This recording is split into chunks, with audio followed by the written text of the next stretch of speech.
Hello again, I'm your host, James Greenwood. In this film, we'll be taking a look at the history of the SD90 43 Max. Their origin, the part they have played in railroading, the lines they have served, and what caused their overall decrease in use. Come along with us as we take a look at the SD90s, then and now.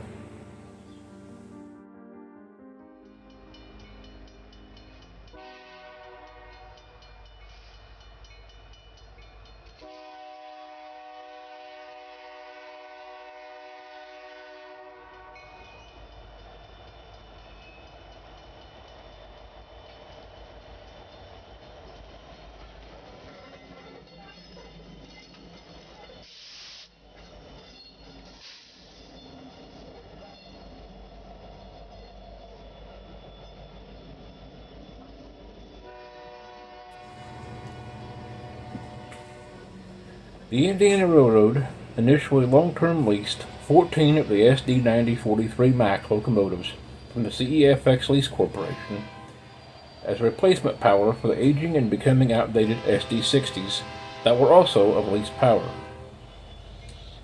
These outgoing SD60s were phased out of Indiana's livery roster between early 2010 and late 2011, making these newly leased Crimson Giants something to behold. I remember my first time seeing one being transferred through on its way to receive its official INRD colors.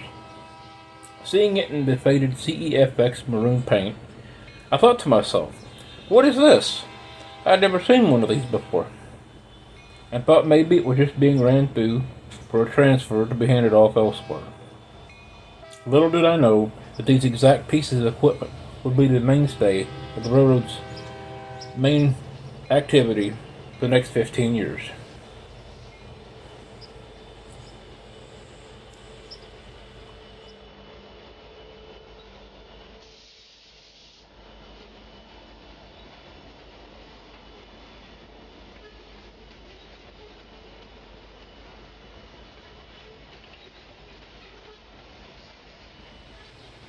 Mainly used as power for these heavy coal trains that frequented the rails between the coal fields of southern Indiana and the then coal-fired power plants of the greater Indianapolis area.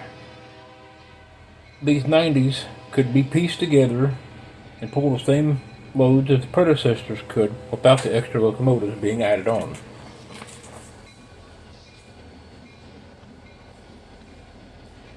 Those coal trains that were pulled through were between 75 and 100 cars per train.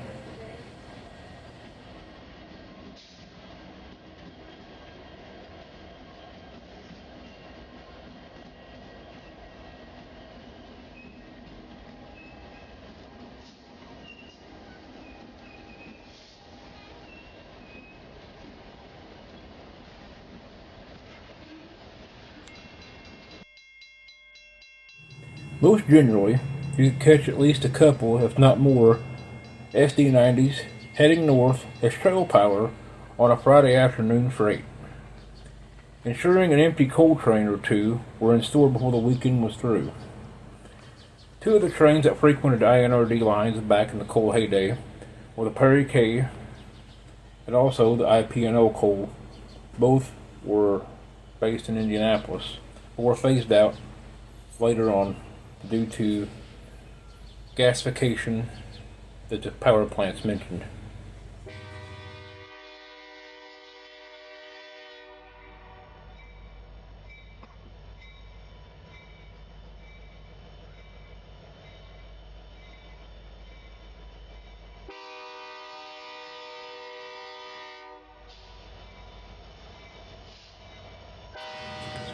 As you see here, they not always came through on a weekend. If memory serves me right, this train came through heading west to Bear Run coal mine, which has been owned by Peabody Energy, on an early Thursday morning. Which goes to show you, you never can tell a train just by a schedule. Sometimes they don't keep schedule.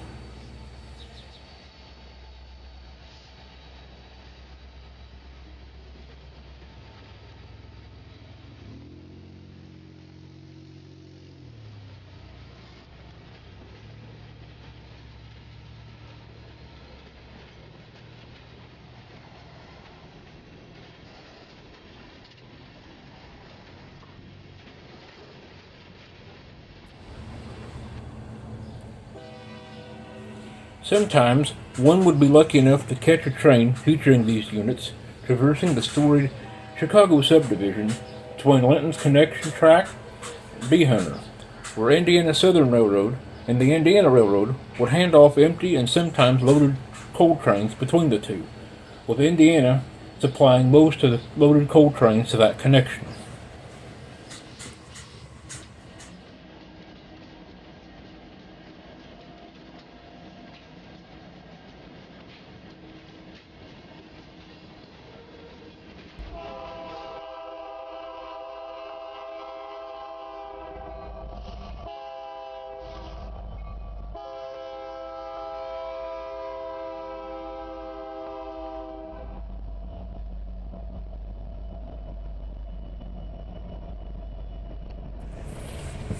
As with all things, age and time take its toll, and by early 2023, the Indiana Railroad had begun looking at replacing these units due to a number of reasons. Take a look at a few of those reasons. EPA Tier 2 regulations meant tougher emission regulations on Tier 2 locomotives and the inability to meet them, especially with the Dash H models.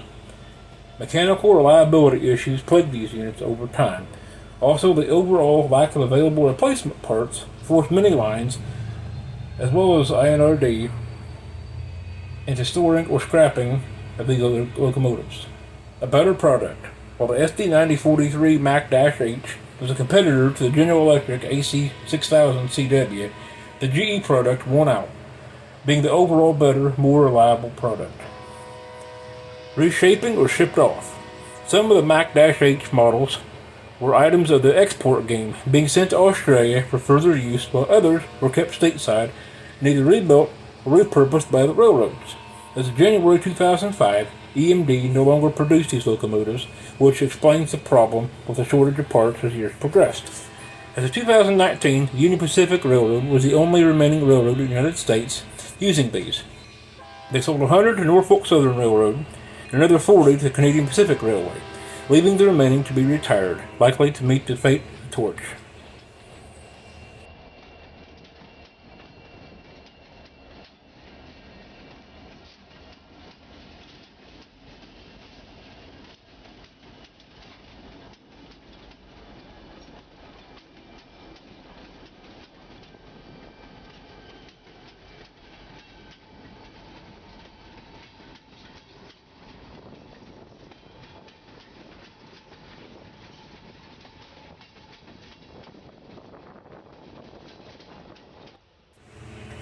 One moment that lives on in Indiana Railroad history is the unveiling of their silver anniversary locomotive, number 9025, during the 2011 Santa Train.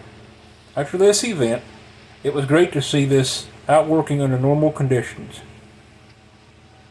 But like its counterparts, it's set to eventually make its final venture across Indiana's landscape one last time.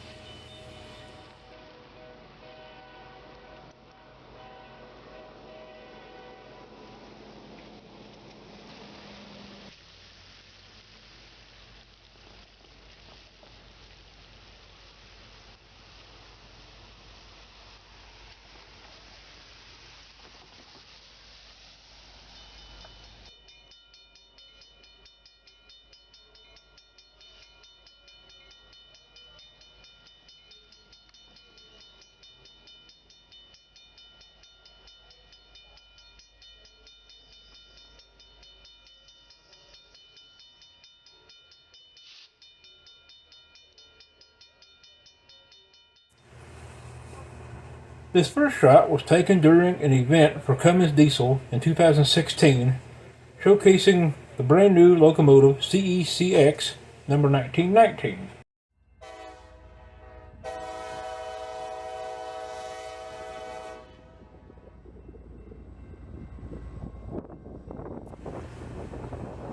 How could we think of closing out a film about the SD90s without mentioning the QSK 95 Cummins demonstrator unit built by Cummins Diesel located in Columbus, Indiana?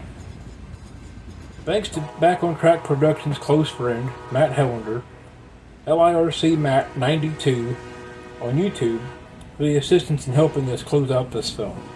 Thank you, Matt.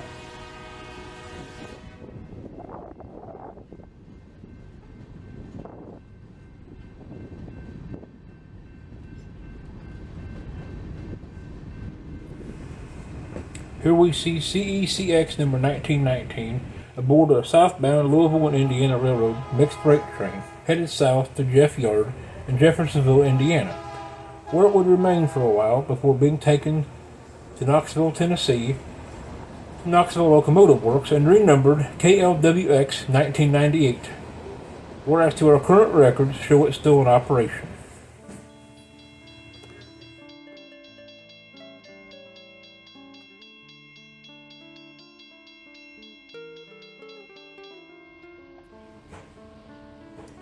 Here's an example of that exact change. Here we see a collection of INRD SD90s several years back while still in their prime.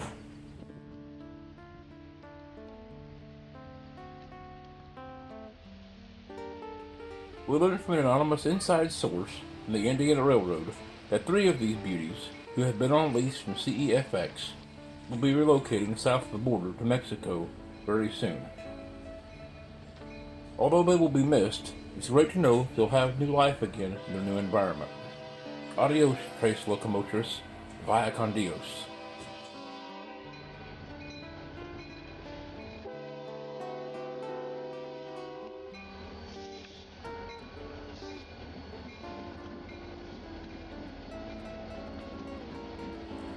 This concludes our film.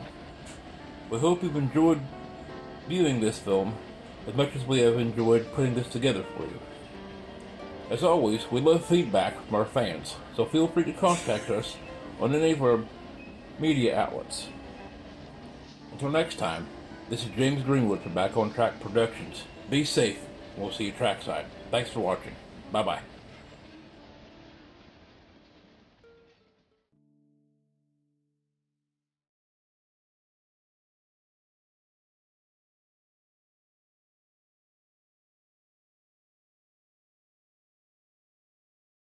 It's a Back on Track production.